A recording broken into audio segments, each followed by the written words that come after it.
Okay. Hi, everybody. Welcome to the first Evolutionary Ecology pre-lab.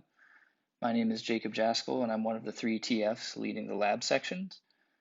These pre-lab videos are where you will familiarize yourselves with the material that's relevant to each lab, and using Edpuzzle to host these videos allows us to add the pre-lab quiz questions directly to the video and sprinkle them throughout to help break the information up and keep things digestible.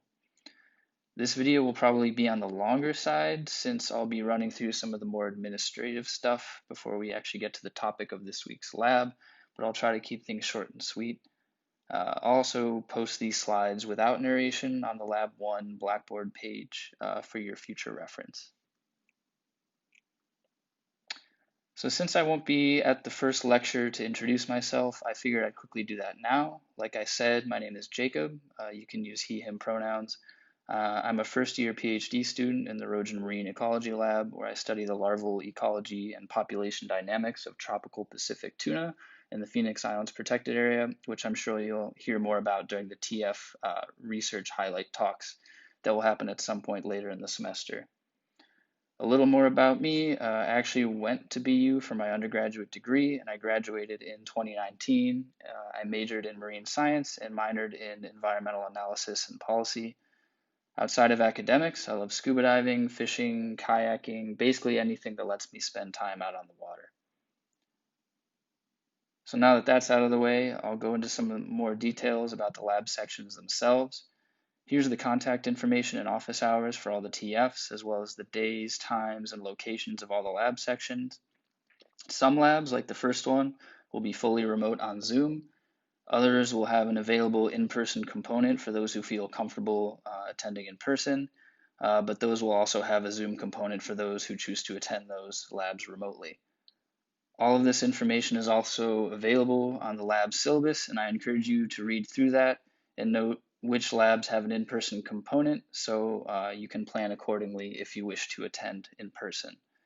Also, the Zoom links for labs, as well as all the office hours for each TF, will be available in the lab folder on Blackboard as well. So for this class, labs are meant to be slightly different from lectures. Here, you will learn all of the elements of ecological studies, like designing an experiment, then collecting, analyzing, and visualizing data. You will also practice interpreting and communicating your findings. And by the end of the semester, you will be able to ask scientific questions from an ecologist's perspective and have a strong grasp of scientific writing. This class also satisfies these three hub requirements. So some class policies: you must pass the lab in order to pass the course. At some point soon, please review the university's academic honesty policy. Enforcement and penalties associated with this policy will use university guidelines as a minimum for this class. Submitted work must follow the rubric closely or points will be deducted.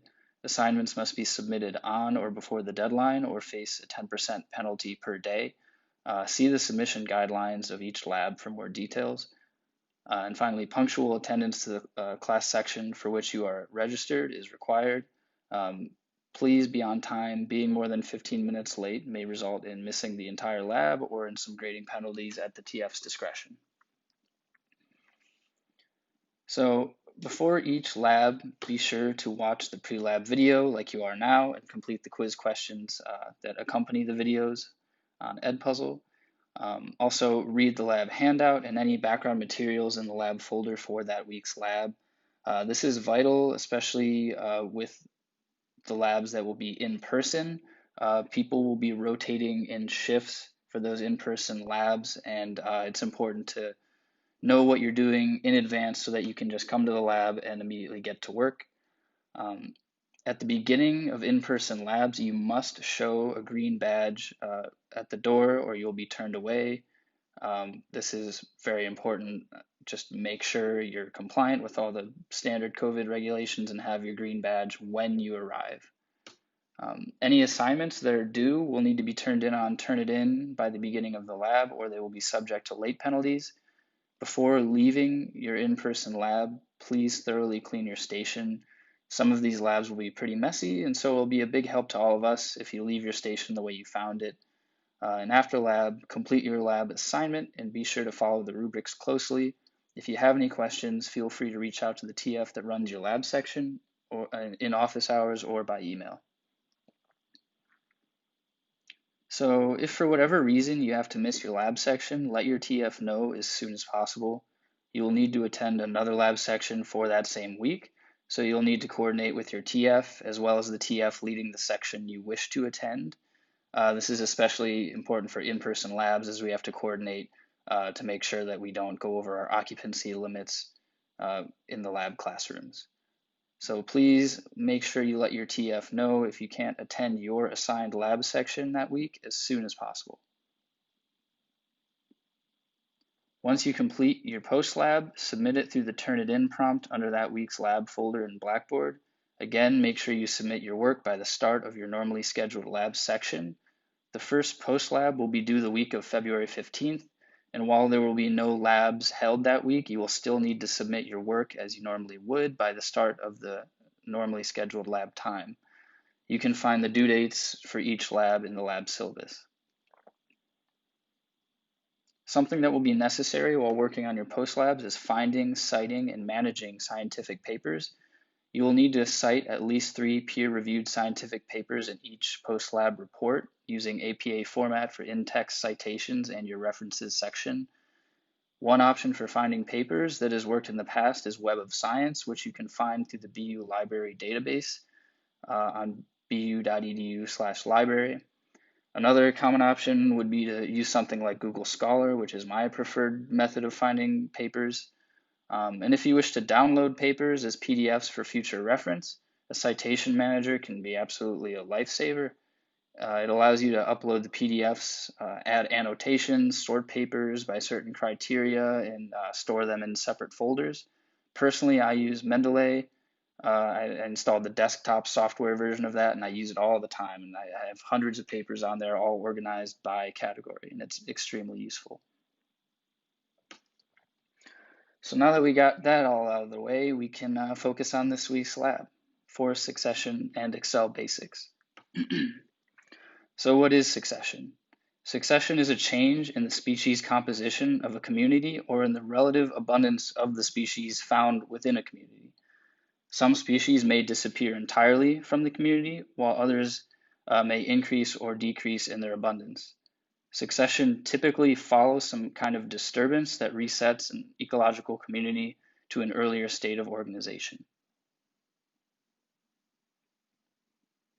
So what causes a disturbance that leads to succession? One example is glacial retreat, shown here. Others can include natural disasters like forest fires, hurricanes, and floods. And succession can be divided into 2 categories, primary and secondary. Primary succession, which is shown here, involves a disturbance that strips the ecosystem to its bare bedrock and gravel. The soil must be developed over time by pioneer species like bacteria, lichens, and fungi. And glacial retreat would be an example of primary succession. So as I run through the different stages of primary succession, I'll continue to use glacial retreat. In this case, the retreat that's occurring presently in Glacier Bay National Park in southeast Alaska. So like I mentioned earlier, glacial retreat is an example of primary succession because as the glacier retreats, it leaves behind bare rock and gravel that is devoid of soil. The rock and gravel can be populated with bacteria, fungi, and photosynthetic microorganisms. Areas that have been exposed for longer typically will have lichens, mosses, and some other pioneer species of shallow-rooted herbs. In this early stage, nitrogen is virtually absent from the recently exposed substrate, making it inhospitable for most plant life. In the case of Glacier Bay, however, 2 plants, that is the alder trees and dryas, which is an herbaceous plant, both have nitrogen-fixing bacteria in their root nodules, which allows them to grow under these harsh conditions. Over time, the nitrogen fixation by alder trees and dryas improves the soil quality, which allows for other plants to begin colonizing that space. In this case, the alder stands start to get invaded by spruce trees. Eventually, as the soil quality and nitrogen content continues to improve, the spruce trees are able to outcompete and displace the pioneer species. If there are no more significant disturbances to the local climate, a stable forest community dominated by those spruce trees is likely to persist for many centuries. This stable ecosystem is also called a climax community. So to quickly run through these steps again, with post-glacial succession, you start with exposed rock and gravel from the glacier retreating. This is followed by pioneering plant species that have nitrogen-fixing bacteria in their root nodules, which allows them to colonize the area. Eventually, they fix enough nitrogen and produce enough organic material for a soil layer to develop, which allows spruce trees to grow. The spruces eventually outcompete the pioneer species, and the forest community stabilizes into its climax community. Secondary succession differs because the disturbance to the ecosystem leaves behind a soil layer with some biological material behind. After just a year or two, some smaller annual plants are able to take root and begin gradually improving the soil quality. After 3 to 4 years, grasses and perennials are able to take hold and further improve the soil. After this point, intermediate species like shrubs, pines, and young oaks and hickory begin to take root.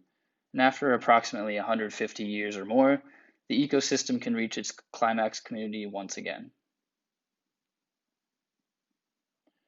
So this Venn diagram just restates a lot of the information that I just covered and highlights the key differences and some similarities between the two types of succession that we expect you to know for this lab.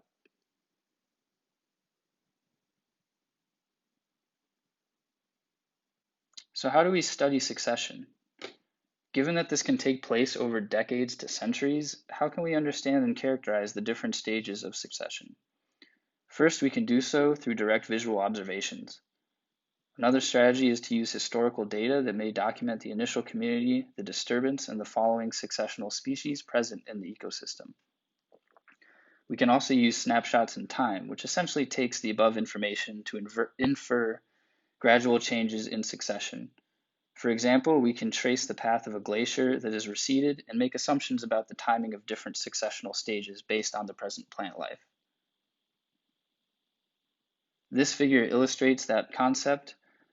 On the left, you can see the dominant species in each area of Glacier Bay, with the years of observed glacial retreat also shown. As you move from north to south, you can observe the changes from pioneer species all the way down to the climax communities of spruce trees in the southern regions, which corresponds to an increasing amount of time since the glacier retreated. And on the right, you can see the different facilitative and inhibitory effects that influence these species dynamics that eventually lead to spruce-dominated forest. For the purposes of this lab, we will divide tree species into early and late successional trees. Early successional trees are characterized by high reproductive output, meaning they create large quantities of seeds. Additionally, these seeds have large dispersal distances, mainly via wind transport. And third, these early successional trees have rapid growth rates, especially under high-light conditions that are typical of ecosystems that do not yet have dense tree canopy. There are two early successional tree species in this lab, and they are the eastern white pine and the paper birch. Late successional trees are essentially the opposite. They produce fewer seeds, grow more slowly, and are more tolerant to shade. This allows them to thrive in the later stages of forest succession and outcompete early successional trees that thrive under high light conditions. The two late successional trees in this lab are the American beech and the eastern hemlock. So for this week's lab, you will use data from the forest plots in New Hampshire and Vermont to assess the successional status of two different forest stands. This data is available to you on the lab handout, which should be in the Lab 1 folder on Blackboard. You will then analyze the data set with the abundance of early and late successional species found at each site, following the instructions on the lab handout closely. You will be using Microsoft Excel, so please be sure you have that installed on your computer before you come to lab. And the two study sites used in this lab are Whiteface Mountain in Vermont and Mount Moosilauke in New Hampshire, shown here. This week's lab will also have an opportunity for extra credit. Special thanks to Zoe for setting all that up. All you have to do is go to the Lab 1 folder on Blackboard, click the link under the Extra Credit tab, and run through the different steps of code. Don't worry, you can do this with absolutely no prior knowledge of R, and you don't even need to download R software. Just click the link, read through the code, and try to understand what the different commands do. At the end, you should produce a figure, and you should change the title of the graph, change the axis labels, and include the appropriate caption for a figure. Once you finish that, simply take a screenshot of your graph and your caption and email it to the TF that runs your lab section. And that's it. Thanks for watching, and we'll see you in lab.